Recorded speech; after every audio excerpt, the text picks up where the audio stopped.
Eu sempre digo que avaliou errado, tratou errado. Então a avaliação é um processo que você deve realmente cumprir. Não tentar pegar atalho para poder seguir o processo de avaliação de C2, que é aí o carro-chefe da cervical alta.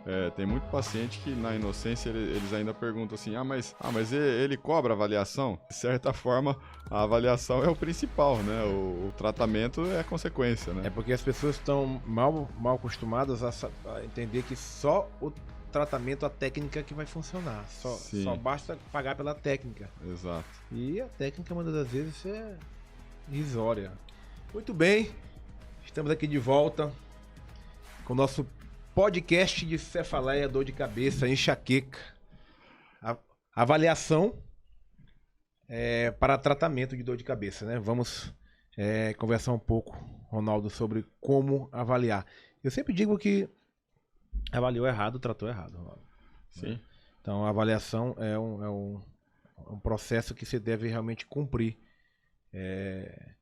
Caminho, não tentar pegar atalho, que você pode realmente... Senão não chamaria atalho, né? Exato, chamaria caminho, né?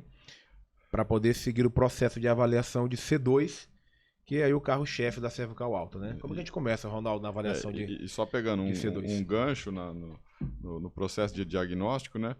Tem muito paciente que na inocência eles ainda perguntam assim, mas quando chega até a gente, né? Mas ele cobra avaliação? De certa forma, a avaliação é o principal, né? O tratamento é a consequência, né? É porque as pessoas estão mal acostumadas a entender que só o tratamento, a técnica que vai funcionar. Só basta pagar pela técnica. Exato. E a técnica, muitas das vezes, é irrisória. Sim, às vezes a técnica de avaliação já trata, né? Já trata, exatamente. Então, na inocência, o paciente te pergunta, mas ele cobra avaliação? Sim, é a parte mais importante. Mais importante, né? Do tratamento. Porque Sim. se avaliou errado, tratou errado, né? Sim. E aí a gente vai falar sobre a avaliação de C2, né? Já foi falado aqui por que de C2, pela relação íntima com o músculo oblíquo inferior, né? Que ele tem processo espinhoso, no processo transverso de C1, inserção no processo espinhoso de C2 aqui, né? Teria esse comprimento, porém esse é um modelo amplificado aqui, então a gente pode pôr metade disso daqui, é um músculo extremamente pequeno e tem as relações anatômicas aí que a gente já comentou em outros vídeos aqui. Para avaliar C2, de certa forma a gente teria 3 passos, né? O primeiro passo, eu não julgo ele tão importante, mas eu costumo fazer, né? Que é avaliação do processo espinhoso, processo a palpação. Por que eu acho que ele não é tão importante, mas e por que eu faço, né? De certa forma, você vai ter uma ideia da localização da espinhosa de C2, da espinhosa de C2 na cervical do paciente.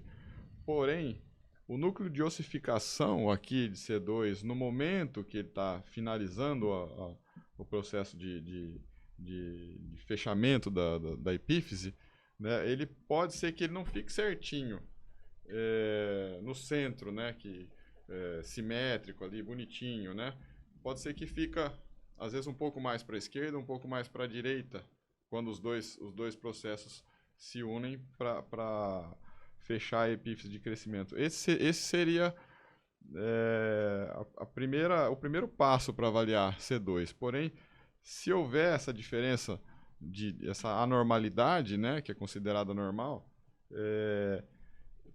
tende a te enganar, né, com a sua palpação.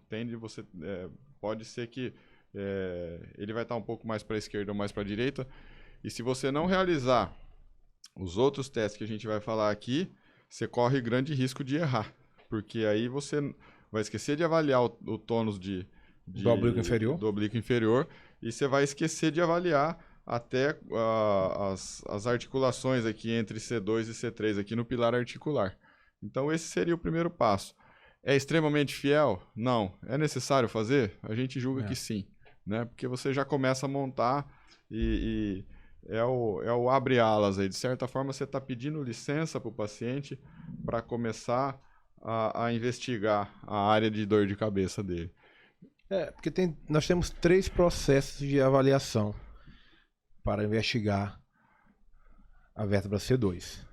Lógico, quanto mais informações, melhor, né? A chance de você errar é menor. Né? Então, essa avaliação, que a gente chama que é a número 1, porém que não é a mais importante, que é a do processo espinhoso de C2, ela é menos valioso do que a mobilização lateral Sim. de C2. Sim. Né? Mas a gente sabe que é importante, como você falou, fazer, porém não mais do que a mobilização lateral de C2. Eu quero fazer só um. Ok, quer fazer só um. A mobilidade de C2 ela ainda é mais importante. Aos mais experientes, a gente, né, de certa forma, a pessoa já tem a mão mais calibrada, né?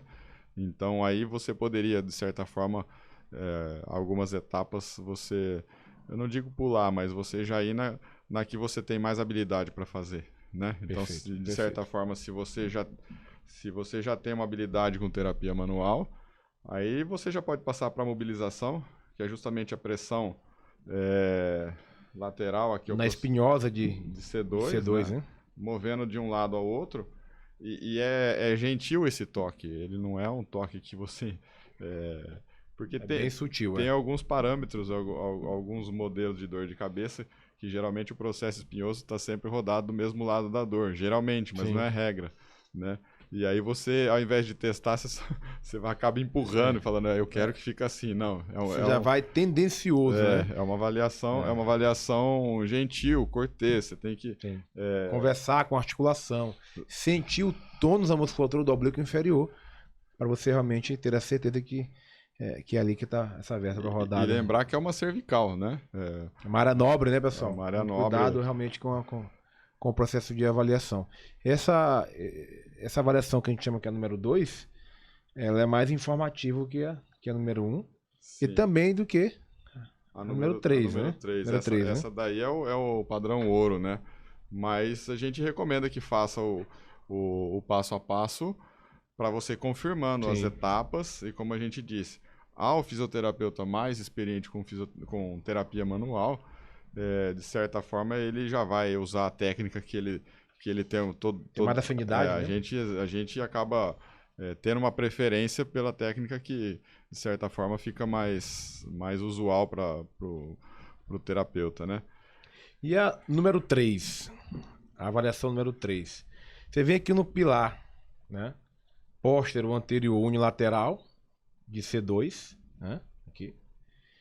E você faz uma pressão de cima para baixo para verificar o rebote dessa articulação. O paciente em decúbito ventral, né? Em decúbito ventral, né? De boca para baixo, né? Face down. Né?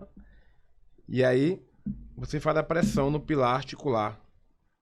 Pessoal, o pilar articular é entre processo espinhoso e o processo transverso. Na metade do caminho aqui você tem um pilar articular, tá? Então é importante essa palpação, né? Para você não apertar propriamente dito no processo transverso, que é bem doloroso, e na espinhosa. Você vai pegar metade do caminho da vértebra C2, a metade do caminho do processo espinhoso de C2 com o processo transverso de C2. E ali está o pilar articular. Dedos polegares sobrepostos, né? Um em cima do outro, e você faz a pressão nesse sentido, póstero anterior, né? O lado que tiver mais rígido, que tiver maior bloqueio, que tiver maior rebote, né?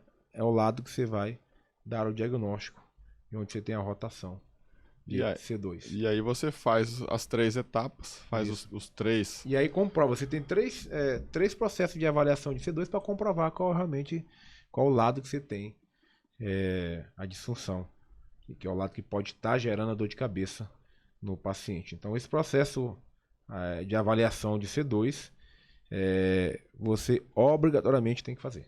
Sim, esse é a primeira etapa do processo. Não tem jeito. Então, o paciente chegou no seu consultório, depois da anamnese, depois da história clínica, né, dados do paciente, profissão, postura, tudo isso, você primeiro vai avaliar C2, tá? Antes mesmo até do que a retração generalizada. Sim. Ou generalizada ou bloqueada, se precisa avaliar C2. Avaliou C2, anotou o que você encontrou, né?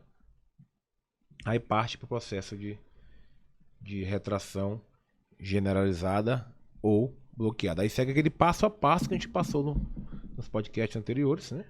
aquele passo a passo que tem que o paciente fica com dor de cabeça ou sem dor de cabeça. Sim. Né? E a cada nova intervenção você compara se essas alterações que você detectou no início da sessão, se você conseguiu mudar após você realizar cada procedimento que você realiza diferente, uma retração bloqueada, se você mudou essa configuração que você achou no início da sessão.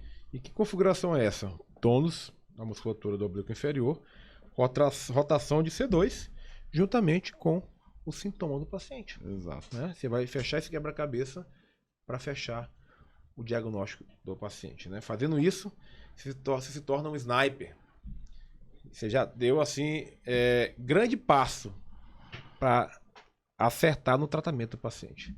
Você tem grande chance, pessoal, de se tornar realmente... Você está indo para o caminho de se tornar um especialista. Porque para mim esse processo de avaliação aqui ele é muito importante. Sim. Né? Ele vai te tornar diferente dos demais. Né? Você não vai ser apenas um aplicador de técnicas. Sim. Chegar na cabeça do paciente, na cervical do paciente, como eu costumo perguntar para alguns colegas, né? Se ele trata dor de cabeça, ele diz que trata mexendo na cervical do paciente, manipulando ela todinha dos dois lados, né? Então, aqui você se torna diferente com essa avaliação. Beleza, pessoal? Beleza, pessoal. Muito bom. Muito obrigado mais uma vez aí pela participação de vocês. Deixe os comentários, clica no sininho. Ativa aí, se inscreve no nosso canal. Se inscreve no nosso encaminha canal. E compartilha esse vídeo para o máximo de pessoas possível. Um grande abraço. Deus abençoe. Deus abençoe. Obrigado.